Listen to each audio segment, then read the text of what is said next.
Suara aku kedengaran. Baiklah, Assalamualaikum warahmatullahi wabarakatuh. Terima kasih Ustadz yang telah menyampaikan informasinya, dan selanjutnya kita memasuki acara yang ketiga, yaitu sambutan dari Bapak Ustadz Zain. Untuk itu kami persilahkan Pak Ustadz Zain, kami persilahkan kurang lebih waktunya 10 menit. Silakan. Terima kasih Pak Joko.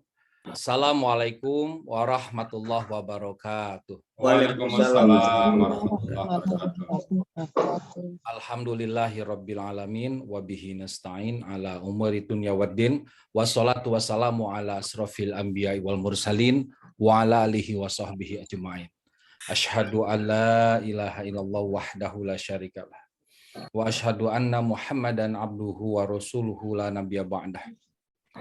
Banyak yang melihat, sedikit yang mendengar, banyak yang mendengar, sedikit yang memperhatikan, banyak yang memperhatikan, sedikit yang mengerti, banyak yang mengerti, sedikit yang berani mengambil keputusan, banyak yang mengambil keputusan, sedikit yang benar-benar mengamalkan, banyak yang mengamalkan, sedikit yang ikhlas, banyak yang ikhlas, sedikit yang tetap ikhlas ketika kesulitan, ujian, cobaan menimpa kehidupannya. Semoga Allah Subhanahu wa taala memberikan kepada kita keikhlasan apapun keadaan yang Allah takdirkan dalam hidup kita. Amin. Segala puji bagi Allah yang telah mempertemukan kita hari ini di acara Al-Hasani. Kita belajar Al-Quran untuk menggapai naungan ilahi. Mudah-mudahan pertemuan kita di Zoom ini menjadi tanda bahwa kita akan bertemu kembali di surganya Allah nanti. Amin.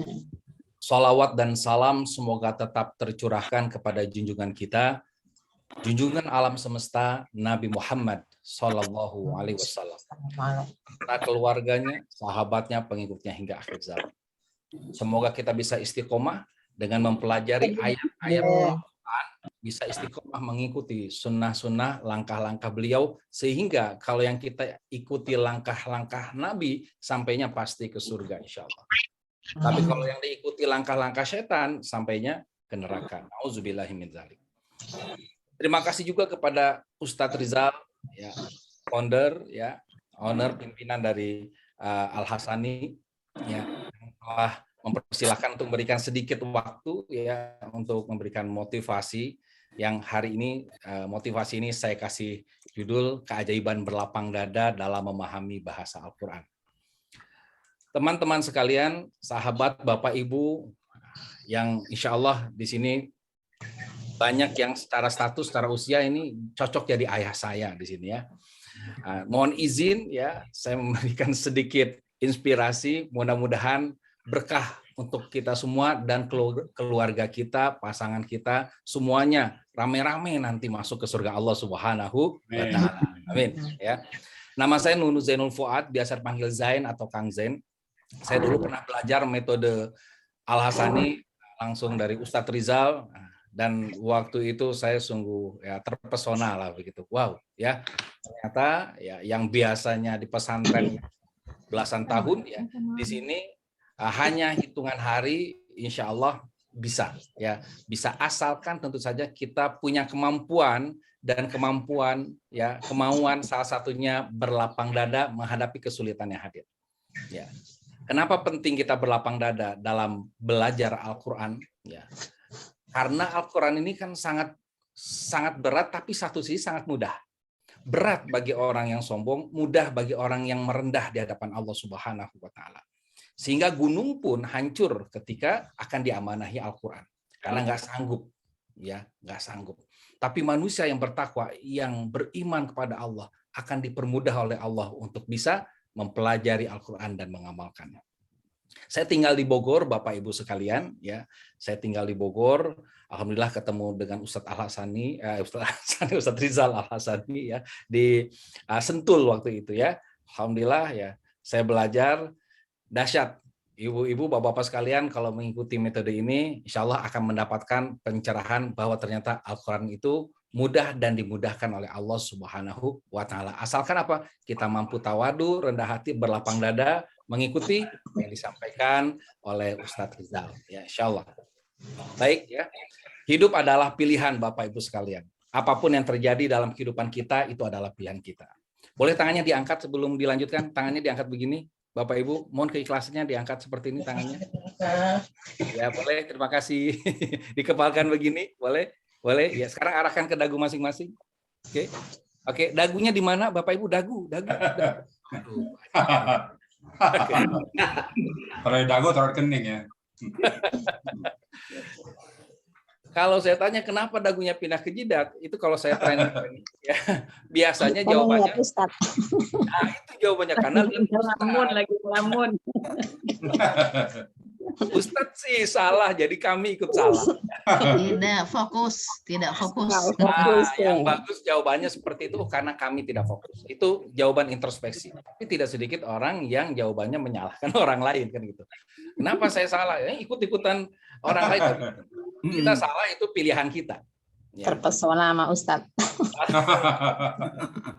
Masya Allah ya. Nah, hidup Semoga tidak adalah terperosok. nah, ini pilihan hidup ini.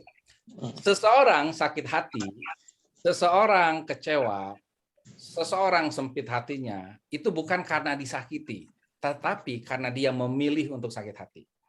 Dia boleh memilih untuk memaafkan, dia boleh memilih untuk berlapang dada. Ketika kesulitan itu hadir dalam kehidupannya, dia boleh memilih untuk marah, tapi resikonya masuk neraka, tapi dia juga boleh memilih untuk berlapang dada dengan resiko masuk surga. Karena setiap pilihan pasti ada resikonya. Kalau saya memilih ikan paus, resikonya bernama lautan, bukan selokan. Kalau saya memancing ikan paus di selokan, pasti nggak bakal dapat.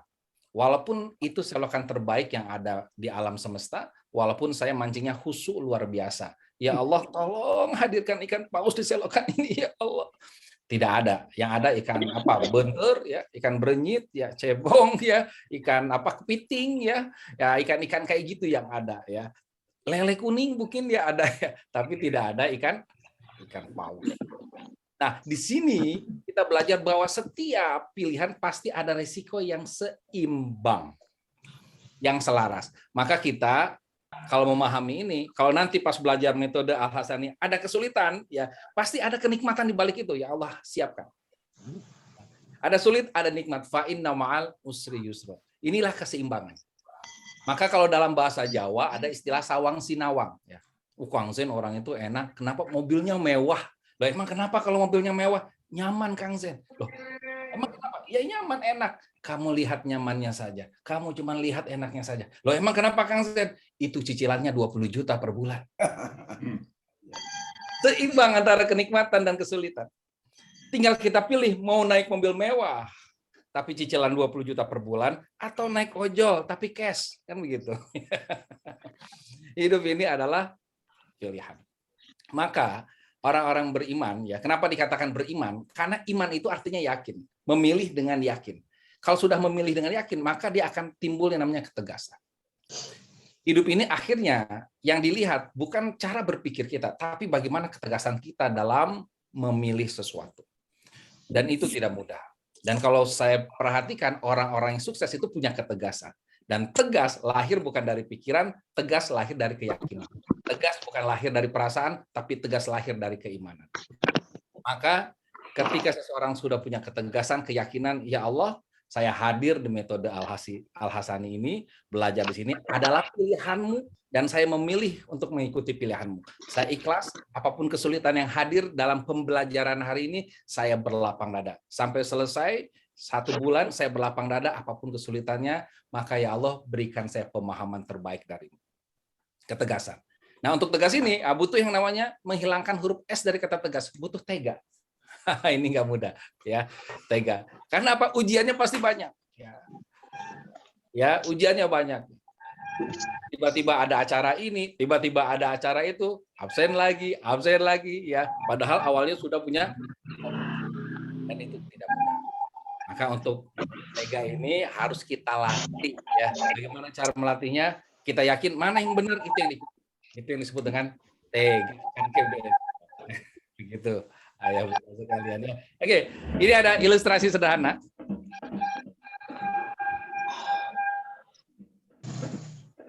Ada seorang nenek yang mengasuh cucunya dekat rel kereta api. Setiap pilihan pasti ada resikonya.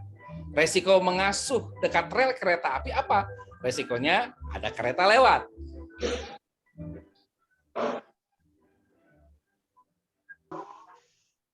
Ada kereta lewat. Maka nenek yang benar, nenek yang tegas, dia langsung beraksi, tidak hanya mencaci, langsung memberi contoh, tidak hanya mencemooh, langsung bergerak, tidak hanya berteriak.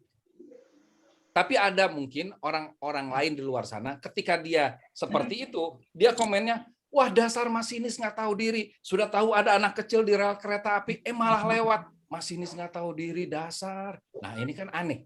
Yang salah siapa, yang disalahin siapa. Tapi nenek ini luar biasa, punya ketegasan, berani berbuat, berani bertindak, tega ya. Benar ya, Masya Allah. Oke ya. Nah, mengapa sih berlapang dada itu sangat ajaib? Sedikit lagi ya Pak Joko ya. Mengapa berlapang dada itu sangat ajaib? Misalkan di Bogor, ya, di tempat saya tinggal ini di Ciamas, hujan selama 2 jam.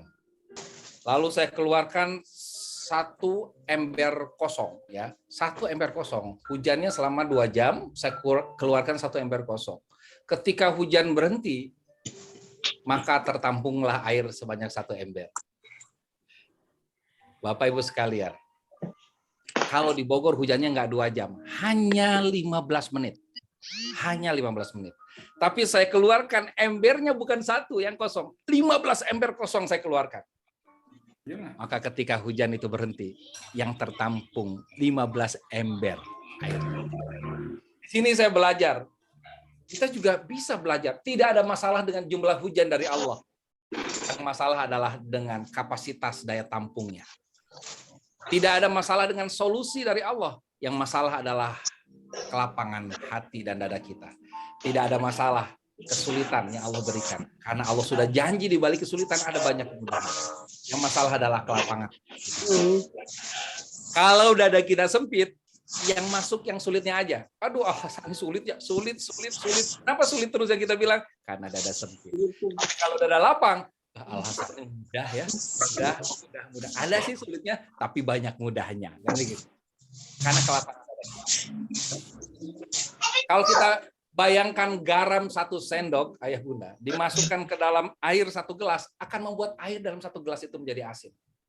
Tapi garam 1 gelas, kalau kita masukkan ke telaga, ke danau yang luas, tidak akan membuat danau dan telaga yang luas itu menjadi asin.